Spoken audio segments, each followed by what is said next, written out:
The Secretary of the Nigerian Union of Pensioners, Ekiti State, Azeez Agbaje, tells ABIODUN NEJO that despite their meritorious services before retirement, pensioners in the state have continued to suffer untold hardship and denial through the non-payment of their gratuities and pension arrears. Pensioners in other states stage protests to draw attention to their plight, but in Ekiti, you chose to have prayer and thanksgiving sessions. One with God is a majority. If we have problems, we have to call on God. We, as pensioners here, have no other option than to call for the help of the Supreme Being for solutions. Sometime in April, we held a prayer session and told God to choose His beloved for us as a governor in the state, and by God's grace, as we are looking at things now, I think our prayers have been answered.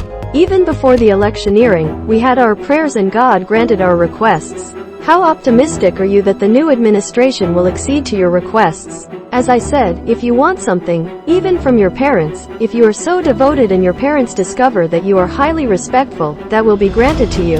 That was the situation we had, and we prayed to God to take absolute control of the new governor so that he will be able to accede to all our requests. That was why we decided to pray for his successful tenure. They border on the plight of pensioners. There are a lot of things like the payment of the humongous arrears of gratuities, arrears of pensions, and even arrears of our checkoff dues being owed us by the state government. On the issue of gratuities, the state government owes our members over N40 BN. The local government pensioners were last paid gratuities in September 2012, while state pensioners were last paid gratuities in July 2013. For arrears of pension, the state government owes state pensioners 3 months arrears of pension, while those in local governments are owed 7 months arrears of pension. Aside from gratuities and pension, we are owed check-off dues, i.e. monthly deductions from the pension of all pensioners. The state government owes us check-off dues for 7 months. How did the debt increase over time? The state government last paid gratuities to state pensioners in 2013 and local government pensioners in 2012. That was during the first term of Dr Kayode Fayemi as governor.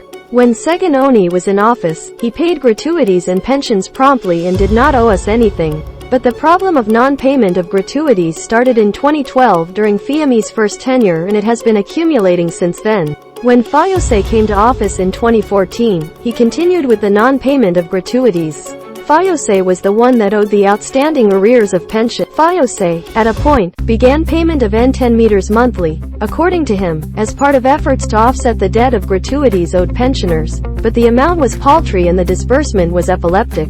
When he paid for a month, it took another 3 or 4 months before another payment came, so it could not achieve anything. When Fayemi came for second term, he increased the purported N10 meters monthly to N100 meters, but the payment was also not constant. For instance, between January this year and October 15th, when Fayemi left office, the N100 meters was paid only once. This is how the unpaid gratuities have continued to mount. The problem of non-payment of gratuities started under Fayemi in 2012. At that time, the explanation they gave us was that some career officials misappropriated funds meant for gratuities. Were your members convinced by the explanation given by the Fayemi administration? They said some career officials misappropriated funds, but as a governor, if some people misappropriated money, those who misappropriated should be punished. But there was no penalty for those who misappropriated the fund. How will pensioners be made to suffer for the offense of career officials who misappropriated funds? We are yet to understand that, but that has been our lot. I regard it as callousness on the part of the state government. How have your members been coping without their entitlements? It is a pity a lot of our people have died. We have lost over 300 persons. Over 400 are bedridden because of the non-payment of their gratuities and pension arrears. Pensioners are elderly people. We need money for our welfare, feeding and drugs, to cater to our ailments as aged people. Our members have children that are unemployed and need to be catered for, but we are made to suffer despite our meritorious service to the state and nation. Did you bring the condition of your members, in terms of the suffering, hunger, ailments, and deaths, to the notice of the governors? We visited former Governor Fayemi. We wrote letters and we also explored some appropriate quarters on this issue, but everything was to no avail. What were his responses to your letters and visits? He kept promising, but to no avail till he left office. Why do you think the former governors treated pensioners that way? In psychology, there is what is called individual differences. It all depends on the priority of the governor. When Segun Oni was the governor of the state, he prioritized the payment of pensions and gratuities and did not owe pensioners a dime before he left office.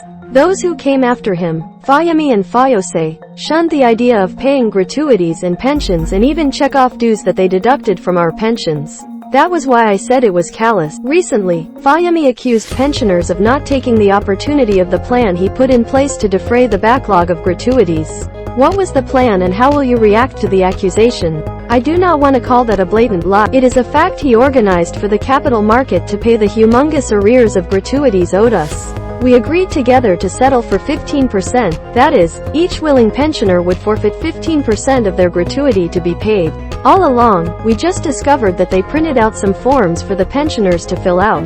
What we saw on the forms was 25% to be forfeited, whereas the agreement was a forfeiture of 15% of the gratuities. As a result, the pensioners reacted that the agreement was 15% and not 25%. That was where the problem started. The government of Fayemi denied knowledge of the issue of 25%, but it took no step about it. The forms were signed, the local and state governments were on the forms, and somebody signed on behalf of the state government. As I speak with you, nobody was questioned, queried, or penalized for the 25% on the forms of which the state government denied knowledge of.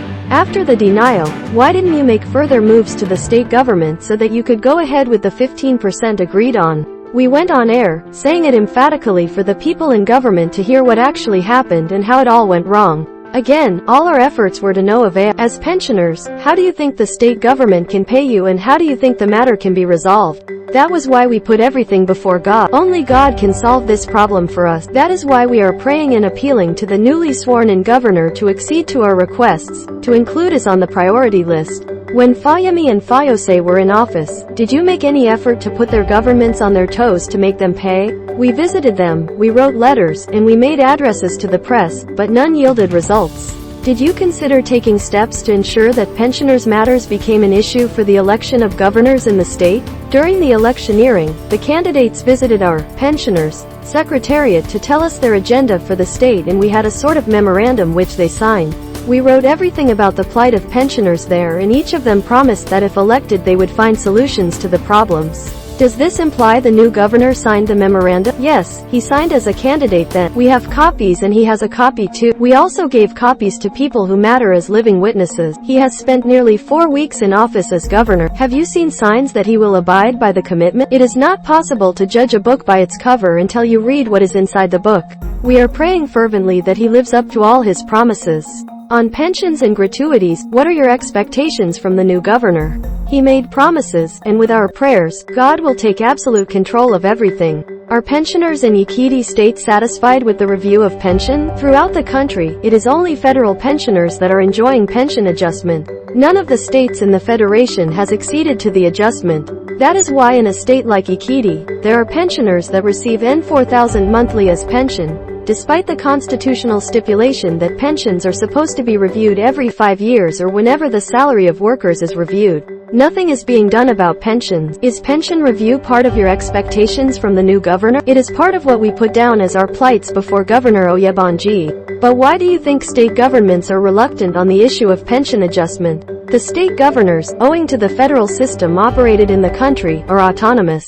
They take other things as their priorities, excluding the plight of pensioners. What are those things listed as your plight in the memorandum? First and foremost is the payment of the humongous gratuities owed us, regular payment of pensions, payment of arrears of pension, payment of our check-off dues, and other welfare needs of our pensioners. There is always the excuse that the revenue accruable to the state is small. What do you expect the governor to do in this case as far as the pensioners' matter is concerned?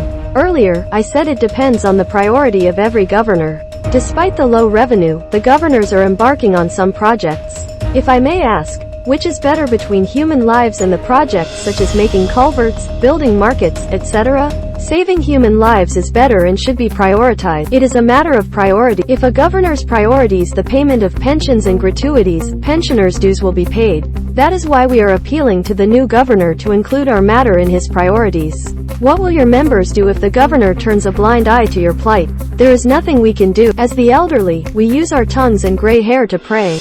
But I will advise the new governor to find a solution to these problems we have mentioned: gratuities and pensions, prompt payment, settlement of arrears, and review. Also, he should not joke about the issue of payment of our check-off dues. That is what we use to carry out our day-to-day activities at the Secretariat. The non-payment of this is tantamount to killing the union. We are appealing to the new state governor to find a solution to this.